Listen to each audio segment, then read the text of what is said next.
ነገም ይፈተሸው ውስጥ ነው። ወሑሲለ ማ ፊ ሱዱር ነው የሚለው አላህ። ውስጥ ተገልጦ ይታያል ነገር። ስኬት የሚቆናጠጡት ኢላ መን አተላህ ቢቀልቢን ሰሊም፣ ጀነት የሚወስዱት ኢላ መን ኸሽየ አርረሕማን ወጃአ ቢቀልቢን ሙኒብ። ከውስጥ ጋር ነው አላህ ስኬትን አያይዞ ምናየው። እስኪ የአምልኮዎችን የውጫዊና የውስጣዊ ሚዛናቸውን ከናንተ ጋር አብረን እያቸው። ለምሳሌ ሶላት ውጫዊ መገለጫው ሩኩዕ፣ ስጁድ፣ ተሸሁድ፣ መቀመጥ፣ መነሳት፣ ማሰላመት።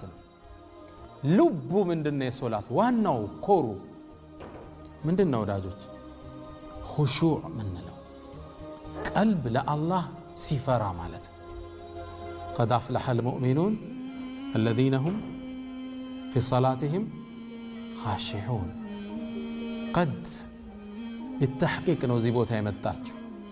አፍለሐ ሚለው ፊዕል ማዲ እንለዋለን በነሕው ቋንቋ። ማዲ ነው፣ ፓስቴንስ።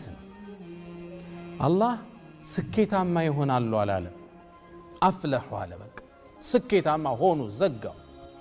ገና እኮ የውመል ቂያማ ተመዝነው ስኬታማ ይሆናሉ አይደለም። ኻሽዕ ከሆኑ አፍለሐ ተዘጋ፣ ስኬታማ ሆኑ። እነማን ስትል የመጨመሪያ ሲፋታቸው አለዚነ ሁም ፊ ሰላቲሂም ኻሺዑን። የኛ ጭንቀት ብዙ ጊዜ ምንድነው? ሶላት ላይ እግርን ስለመግጠም ውጫዊ ላይ ነው ትኩረት። እጅ ደረት ይሁን ሆድ ላይ ይሁን በዚህ ነው አይደል የምንጣለው? እዚህ ፊዚካሉ ላይ ነው ጠባችን፣ አካላዊ በሆነው ጉዳይ ላይ። ትልቁ ሚስጥር ያለው የት ጋር ነው? ፊ ሰላቲሂም ኻሺዑን፣ ውስጥ ለአላህ ሲረድ ሲፈራ። የሶላት ገጽታ አሁን የጠቀስነው ነው። ሶፍ ሰርተ መቆም፣ እግር መግጠም፣ እጅ ላይ ይሁን ታች ማረግ፣ ይሄ ነው ሚስጥሩና። ግን ዋናው ፓርቱ 99 የት ጋር ነው ያለው? ልብ ቀልብ ውስጥ ነው። ቀልብን በፍራቻ መሙላት መሰበር ማለት ነው። ፊ ሰላቲሂም ኻሺዑን። ነቢዩ ሰለላሁ ዐለይሂ ወሰለም አንድ ሰው ሰላት ላይ ያለውን ደረጃ ሲነግሩን ሊያገኝ የሚችለው ደረጃ አእምሮ ከቀልቡ ጋር ተሰፍቶ ሶላትን ባስተነተነበት ልክ ብቻ። ግልጽ ነው። አእምሮ አንዳንዱ ሶፍ ላይ ቆሞ 1% ያገኛል፣ ሌላኛው 2% ያገኛል፣ 10 ከ10 ያገኛል። ግልጽ ነው። ለዛ ነው ኢብኑል ቀይም ረሂመሁላህ ምን ይላሉ? ሁለት ሰዎች እኮ መስጂድ ላይ ገብተው አንድ ሶፍ ላይ ይቆማሉ፣ በዛ ሶላት ላይ ያገኙት የደረጃ ልዩነት ከመሬት እስከ ሰማይ ያለያያቸዋል ይላል። ይሄኛው ኹሹዕ ላይ ነው። ሶላቱን አስተንትኖታል። አናስተነትንም ብንልስ ምርጫ አለ? ከሶላት መውጣት እንችላለን? ገብተሃል እኮ። አለማስተንተን እኮ የሚገርም ነው። አላህ ኢኽላስ እንትኑን ይስተን ኹሹዕን ሐቂቃ። ገብተሃል እኮ ሶላት አትወጣም እኮ። ከአራት ረክዓ በፊት አሱራውን መውጣት አትችልም። ማይቀርልህ ነገር ለምን አስተንትና አትሰግደውም? ኹሹዕ የጠፋ እሱ ጋር ትኩረት አልሰጠም። አንዴ ይባላል አንድ ኢማም ከሰለፎች ውስጥ መስጂድ ኢማም ናቸው፣ ሊያሰግዱ ገቡ። ማሰገድ ጀመሩ አላሁ አክበር ብለው።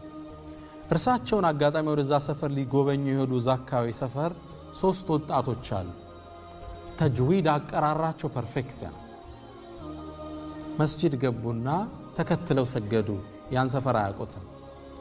ሲሰግዱ ኢማሙ ሲያሰግዱ ትልቅ ሸኽ ናቸው፣ ግን ተጅዊዳቸው ደካማ ነበር። አንደበታቸው ብዙ አይሰማ እና እንደምንም አድርገው ሶላቱን ሲያሰግዱት እነዛ ሰዎች ሶላት ላይ ሆነ ወጣቶቹ ተሳቀቁ። እንዴት አይነት አቀራር ነው የሚቀሩት? ምን አይነት ሶላት ነው? እየተቿቸው ሶላትን ጨረሱ። ሶላት ውስጡ ነው ድምጽ እያሰሙ አስተካክል ይሏቸው ነበር እያሉ ሰበርከው ምናምን ለማለት። ሶላት አለቀ። ዞር ሲሉ አዩዋቸው፣ ወጣቶች ናቸው። ተግባቡ። ከዛ ሲቀሩ ሰሟቸው፣ ተጅዊዳቸው ፐርፌክት። ከዛም ሶላት አለቀ። ወጣቶቹ ወጡ። ስላሰጋገዳቸው እየተቹ እያወሩ ጉዞ ጀመሩ። በረሃውን ሲያቋርጡ አንድ ትልቅ አንበሳ ፊት ለፊታቸው መጣ። የት ይግቡ? ሩጫ ተጀመረ። ዛፍ ላይ ተንጠለጠሉ። እንዴት ይውረዱ? አንበሳው ቆሟል። ዛሬ አለቀልን ብለው ተስፋ እንደቆረጡ ከትንሽ ደቂቃ በኋላ ይህ ሼኽ መጥቶ አጋጣሚ መዛልፈው ነው የሚሄዱት ወደ ቤታቸው። ሲያዩዋቸው ዛፍ ላይ ተንጠልጥለዋል። ከታች አንበሳ ይጮሃል። ከዛም ሰውየው መጡና አንበሳውን ሂድ እዚህ ቦታ ልቀቅ ብለው ሲመቱት ጥሎ ሄደ። ፈርቷቸው ሮጠ።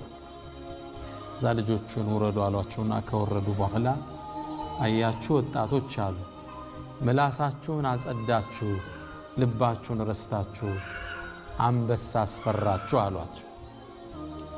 እኛ ልባችን አጸዳን፣ ምላሳችን ቢወላገድም አንበሳ ፈራና አሏቸው። ግልጽ ነው። ምላስ አይጽዳ እያልን አይደለም መልእክቱ።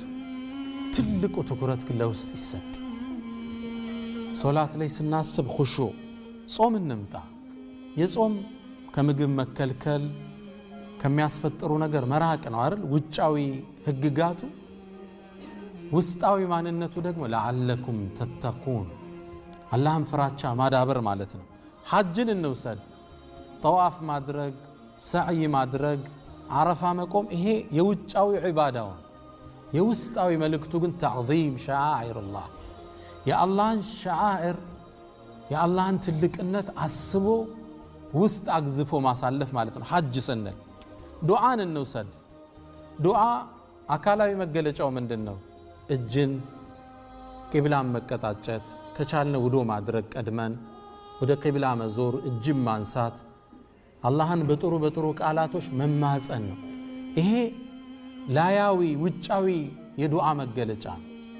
ውስጡሳ ምንድን ነው? የዱዓ እንኪሳር፣ ስብር ማለት ወደ አላህ መዋደቅ ከውስጥ ይፈልጋል።